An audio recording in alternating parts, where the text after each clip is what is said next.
আজকের recipe Eid special নবাবী সেমাই। আর নবাবী সেমাই পছন্দ করে না এমন মানুষ কিন্তু খুবই কম আছে।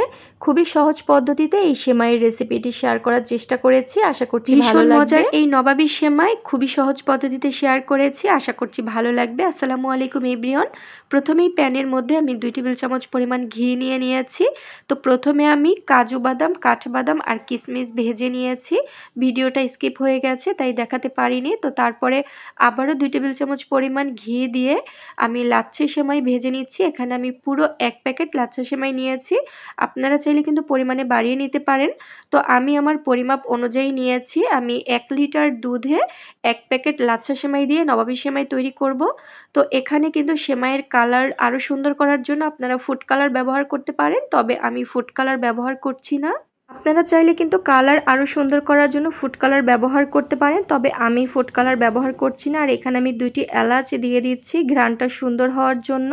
পরে কিন্তু আবার এলাচ 2টা তুলে নিব। তো এখানে আমি 1/3 কাপের মতো চিনি ব্যবহার করেছি, 4 টেবিল চামচের মতো গুঁড়া দুধ ব্যবহার করেছি। আর দেখুন কালারটা কিন্তু খুব সুন্দর এসেছে। সেমাই ভাজা হয়ে গেলে এখন নামিয়ে এক সাইডে রেখে দিচ্ছি। আর প্যানের মধ্যে নিয়ে নিচ্ছি 1 লিটার পরিমাণ লিকুইড দুধ। দুধের মধ্যে বলক চলে আসলে তারপর অ্যাড করে দিচ্ছি কনডেন্স মিল্ক। এখানে একটি কনডেন্স মিল্কের কোটার আমি বেশিরভাগই ব্যবহার করেছি, অল্প একটু রেখে দিয়েছিলাম বেশি মিষ্টি হয়ে যাওয়ার কারণে, যেহেতু আমি সেমাইয়ের মধ্যেও আবার চিনি ব্যবহার করেছি। 2 টেবিল চামচ পরিমাণ কর্নফ্লাওয়ার দুধের মধ্যে দিয়ে তারপরে অনবরত নেড়েচেড়ে যাচ্ছি। তো 5 থেকে 6 মিনিটের মতো নাড়াচাড়া করতে করতেই কিন্তু এরকম ঘন ক্রিমের মতো হয়ে যাবে দুধটা। তো যখন এরকম ঘন হয়ে যাবে তখন আমি এক সাইডে রেখে দিচ্ছি। আর আগে থাকতে যেই সেমাই ভেজে রেখেছিলাম সেই সেমাই আমি যেই পাত্রে নবাবী সেমাই সেট করব সেই পাত্রের মধ্যে প্রথমেই দিয়ে দিলাম অর্ধেকটা পরিমাণ।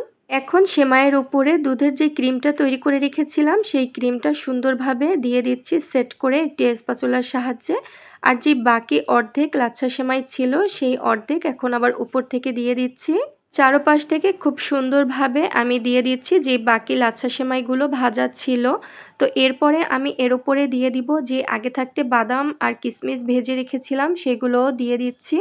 আপনারা যারা বাদাম আর কিশমিশ সেমাইতে খেতে পছন্দ করেন না তারা চাইলে কিন্তু স্কিপ করতে পারেন, তবে নবাবী সেমাইতে যদি উপর থেকে এভাবে বাদাম কিশমিশ দিয়ে দেন তাহলে কিন্তু খেতে একটু বেশি মজার হয়ে থাকে।